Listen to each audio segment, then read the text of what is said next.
Right now, somewhere in the world, a person is 1 hour away from taking their first breath. They don't know it. They can't. They have never seen a face, never heard a name, never felt the air. And yet, in the warm dark where they have spent their entire existence, something has already begun. A countdown they did not start and cannot stop.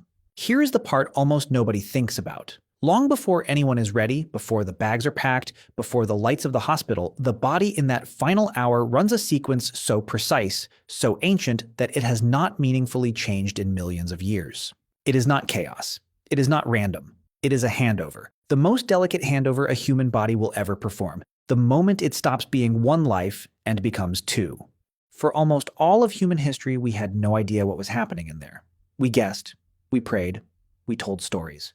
But in the last few decades, with sound, with scanners, with sensors small enough to listen through skin, we have started to watch that final hour from the inside. And what's down there is stranger than you'd think. Let's go inside the last hour before you were born.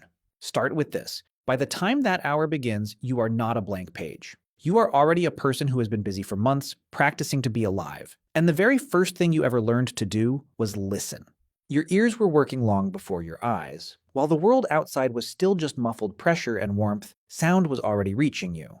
The deep rhythm overhead, steady and endless, was your mother's heartbeat, the first music any human ever hears. And layered over it, again and again, a particular voice. You couldn't see the person it belonged to. You had no idea what a face was, but you were already memorizing the shape of it. We know this because newborns prove it. Minutes into the open air, a baby will turn toward its mother's voice over a stranger's every time. Played two languages. It prefers the rhythm of the one it heard through the wall of the womb. Before you had a single memory you could ever describe. You had a favorite sound. You knew your mother before you ever met her. And it wasn't only sound you were collecting. In that warm dark, you were tasting. The fluid around you carried the flavor of everything your mother ate, and you swallowed it. Over and over, hundreds of times a day. Garlic, spice, sweetness. You were not waiting to discover the world's flavors after birth. You were already building a memory of them, so that the first meals of your life would taste like home before you had any idea what home was. You had been practicing too. Not just tasting and listening, but rehearsing the whole act of being human in a place where none of it could possibly work yet. You hiccuped for reasons science still argues about. Maybe a rehearsal for breathing. You moved your chest in and out, pulling fluid in and pushing it back, training muscles for an atmosphere you had never touched. Your hands found your own face. You gripped. You kicked. You learned in total darkness where your body ended and the world began. For 9 months, this was the only reality you had ever known. Warm, wet, cushioned, fed without asking, breathing without air, held on every side, every second, never once alone. And now, in the final hour, all of it is about to end at once. The signal does not come from your mother. Here's the strangest part of the whole story. The most likely trigger for birth is you. As your lungs finish the last of their construction, they release a chemical whisper into the fluid around you, a quiet announcement that the equipment is ready.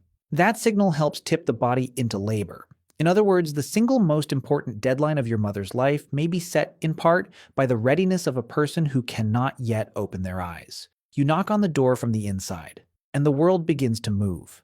Now the walls that held you for 9 months turn into something else entirely. They begin to press. To us, watching from outside, this looks violent. A body being squeezed, gripped, pushed through a space that seems impossibly small. But it is not random crushing, it is rhythm. Each wave moves you a little, rests, and moves you again, turning and angling your skull through a path that has been shaped by millions of years to let a head this size pass through a body this size and let both survive. And your body has a secret here. Your skull is not yet a single sealed dome. It is built in soft plates with gaps between them, on purpose. Under the pressure of the final journey, those plates slide and overlap, letting your head narrow, fold, almost reshape itself to fit. You are, for a few minutes, partly liquid. You are a person being poured. There is a price for all this, and your body has already paid it in advance. That squeezing pressure is doing something invisible and essential. It is wringing your lungs out like a sponge, forcing out the fluid that has filled them your entire life. Every contraction clears a little more. Your body is draining the ocean you've been breathing, getting you ready for an element you have never once touched. Air. And then all at once the warm dark ends. Cold, light, noise, hands, space in every direction with nothing holding you. For the first time in your existence, you are not surrounded. You are out. And your entire body reacts to this the only way it can, with a shock that fires through you like an alarm. That shock is the point. Because in this exact moment, deep in your chest, the most dramatic transformation in the human body is happening, and you have less than a minute to get it right. Your whole life, your lungs have been folded shut and silent, and your blood has flowed around them through tiny shortcuts, fed by a cord that breathed for you. Now the cord is finished. The shortcuts must slam closed, and a pair of organs that have never held a single breath of air have to inflate for the first time ever and start working perfectly, immediately, with no rehearsal that counts. This is the moment everything has been building toward. The taste memory, the listening, the hiccups, the months of silent practice. All of it was preparation for one act you get exactly one chance to perform on the first try. You pull in a breath, and then you do the thing every human in the room has been waiting to hear. You cry. For your whole life, we treat crying as the sound of something wrong. But this first cry is the opposite. It is the sound of lungs filling all the way to the edges and snapping open for the very first time. It is the sound of a circulatory system rerouting itself in real time, blood finding its new path in a single breath. The cry is not your suffering. The cry is your engine catching. It is the most important sound your body will ever make, and you make it before you have any idea you exist. And here is what nobody tells you about that cry. The first person to hear it clearly, to recognize it out of every sound in the universe, is the one person you have already spent months learning by heart. You knew her voice before you knew light, and now finally she hears yours. Two people who have never seen each other's faces, who have shared one body and one heartbeat, meeting for the first time through a sound. We treat birth as the beginning, the day the story starts. But by the time you took that first breath, you were not new. You were already a listener, already someone with a favorite voice and a memory of flavors, already a body that had practiced for months in the dark for a single moment it could not see coming. Everything that makes you human was not handed to you in that delivery room.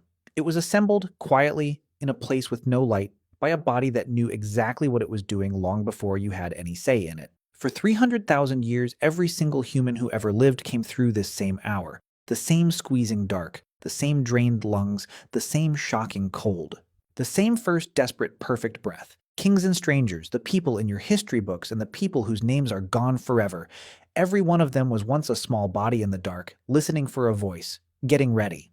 You will not remember any of it. You never could. The first and most extraordinary thing your body ever pulled off is the one achievement you will never get to witness. But it happened, to you, to everyone you have ever loved, to everyone you ever will. The same way it has begun for every human who came before. The same way it will begin for everyone who comes after. It is the one thing every single one of us has already survived. Human. If this gave you chills, you're going to want to stay. Tap like, hit subscribe, and turn on the bell. Every week we go deeper into the human body and mind. And trust me, the next one is even bigger.